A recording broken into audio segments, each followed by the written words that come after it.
Hello everyone, welcome to my blog. আজকের ওয়েদারটা খুব সুন্দর, তাই না? আর আজকে আমি তোমাদের সাথে একটা নতুন জায়গার খোঁজ দেব। এর আগে হয়তো তোমরা কলকাতার মধ্যে এরকম কোনো জায়গায় যাওনি। এটি একটা মিউজিয়াম।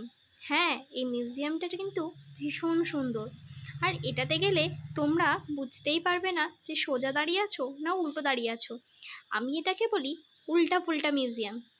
কিন্তু এর নাম কিন্তু উল্টা ফুল্টা মিউজিয়াম না, এর নাম হচ্ছে আপসাইড ডাউন হাউস। মিউজিয়ামটি নতুন ওপেন হয়েছে নিউ টাউনে। চিনার পার্কের আগে নোয়াপাড়াতে এই মিউজিয়ামটা হয়েছে, পিসিচন্দ্র জুয়েলার্সের ঠিক পাশের গলি। দেখো, আমি কিন্তু এই রাস্তাতে চলেই এসেছি। এই যে সামনে যে টার্নিংটা দেখছো, এই টার্নিংটা দিয়ে ঘুরলে যে সেকেন্ড বিল্ডিংটা পড়বে সেটাই। এই যে দেখো, আমি চলে এসেছি। দেখো, বড় বড় করে লেখা আছে upside down house, 4th floor. এই বিল্ডিংয়ের 4 তলায় এই মিউজিয়ামটা আছে। এখানে কিন্তু কার পার্কিংয়ের একটু অসুবিধা, তবে বাইক নিয়ে আসলে তোমরা এখানে পার্কিং করতে পারবে। পার্কিংয়ে 20 টাকা করে চার্জ পড়বে। আর এই যে লাইনগুলো দেখছো, এখানে টিকিট করতে হয়।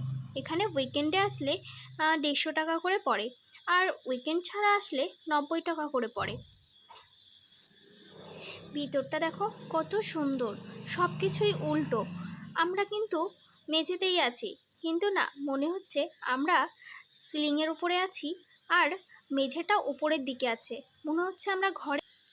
এখানে আমি কিছু ফটো আর ভিডিও তুলে নিয়েছি।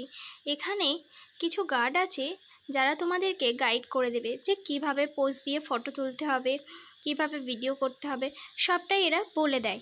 এখানে কিন্তু 30 মিনিটের বেশি থাকতে দেয় না। 30 মিনিটটা আমার মনে হয় এনাফ ফটো ভিডিও করার জন্য। তেমন বেশি কিছু তো রুম নয়, 2-3টে রুম মিলিয়েই এই মিউজিয়ামটা, বাট সুন্দর। তোমাদের জায়গাটা কেমন লেগেছে আমাকে জানিও কিন্তু। ভালো লাগলে একটু লাইক করে দিও। দেখা হবে পরের একটি ব্লগে। আজকের জন্য টাটা।